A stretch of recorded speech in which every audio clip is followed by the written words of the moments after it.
Ang kinabukasan sa susunod na henerasyon ay mahagi na ang tayo ang kauna, tayo ang may lakas, tayo ay may kakayahang lumaban, tayo ang makapagbibigay kalayaan ng karapat-dapat sa kanila. Kaya kinakula ng Diyos, pinakamatipalik pa nila. Upang-pangaway ang Diyos ang Diyos. Hindi kayo mo, kung ano ang nalalaman. Tawa ko, abot sila ko no, oh. Mga Pilipino ang nagawin sa mga Kastila. Hindi kayo mo kung ano ang nalalaman.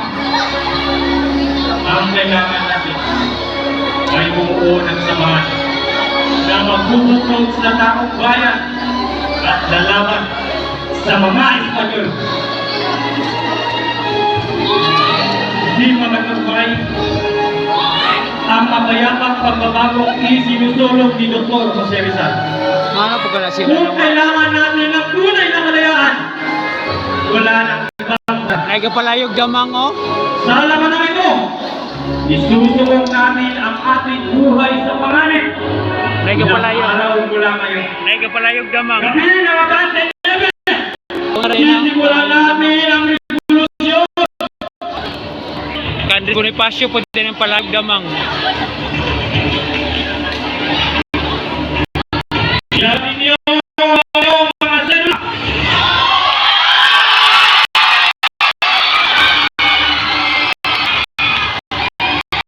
Alam niyo, ang munting papel na umaalipin sa ating lahat.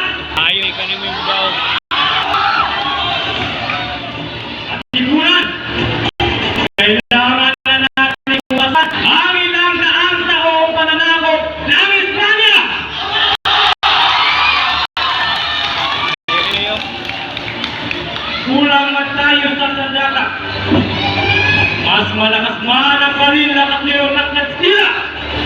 Ayaw, bumsulti. Salamat tayo.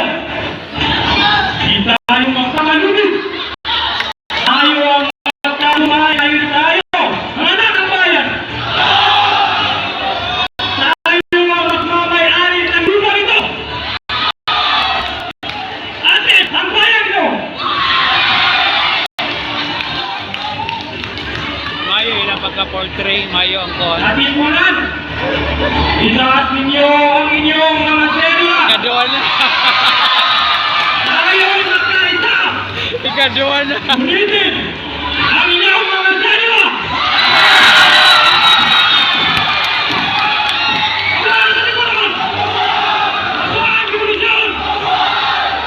Mayo tayo. Ah.